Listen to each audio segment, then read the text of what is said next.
There's this saying around, being woke, Yes. and we hear that a lot. Would you say that Starbucks is woke or Starbucks is waking up? That's a good one. I actually think I'll have to say that we're waking up. Yeah. Because even in my position, being an African American female, I'm learning a lot. I'm learning a lot from my 23-year-old. I'm learning a lot from my engagement on social media. I'm learning a lot from just being in our stores and listening to the stories of our partners.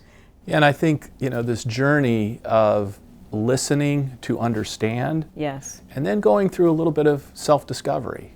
Each human life experience creates a set of unconscious bias. Yes. And understanding those for each individual helps.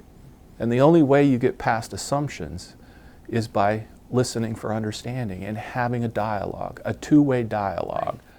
Another thing that the film also uncovers is this whole undercurrent of racial bias that runs through organizations and companies. We're talking about something that is systemic. I think that we use the race word a lot. People say racism, racism, racism, without understanding that racism is a construct. It's not necessarily just an attitude. So can I take from that at the corporate level, you believe that addressing race allows you to address other issues of inequality in a much more intentional and authentic way? This can't just be a Starbucks issue. We can't solve it. We know we're a great company, but this is so much larger than us.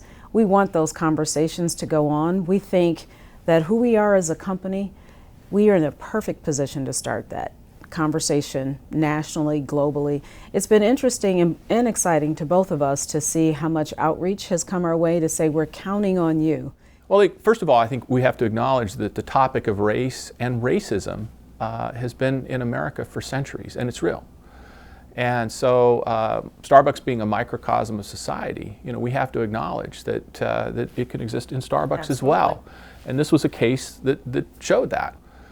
I think about our policies and our guidelines, and then you ask your partners to try and execute those policies and guidelines. And on top of that, you have ambiguity and you have their interpretation. And that's where those two collide.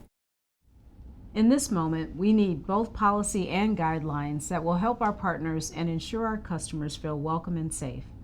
Both approaches are equally important. There are several immediate things we're doing on store policy. Whether a person makes a purchase or not, they are welcome in our spaces. This includes the use of restrooms, cafes, and patios. Regardless of whether a person makes a purchase, they will be considered a customer. So partners, everyone who crosses the threshold is a customer.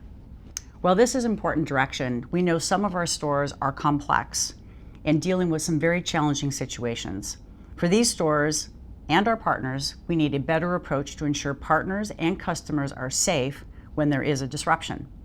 So when a person is using a Starbucks space, we will respectfully request that customers experience our stores in a manner that maintains a warm and welcoming environment by acting legally and ethically, communicating respectfully, being considerate of others, and use the space as intended. This is going to require true leadership from our store managers and our district managers, but basically every partner that proudly wears a green apron. A great example of what I saw in a store just last week was a customer that had come in over the threshold and was using language that was making some other customers uncomfortable. And so our barista walked out from behind the counter and went up to this customer and said, "You're in our store every day and we love that this is your third place. But from one human to another human, the language that you're using is making other customers uncomfortable. So either you have to change your behavior and stay and be part of our third place, or I'm going to have to ask you to leave and you can come back at a later time when you feel like you could be part of our third place. And in fact, if you want to go have a seat, I'll bring you over a cup of water just to make sure that it's a great rest of your day." Yeah, that's an example that I think any barista can do, and it was really just one person to one person, talking one human to one human, addressing the behavior and not the person. And I think all of you do some of that in your stores each and every day. We recognize that these feel like some pretty big changes. And we're doing many things to support our partners in the face of this policy change within our U.S. stores.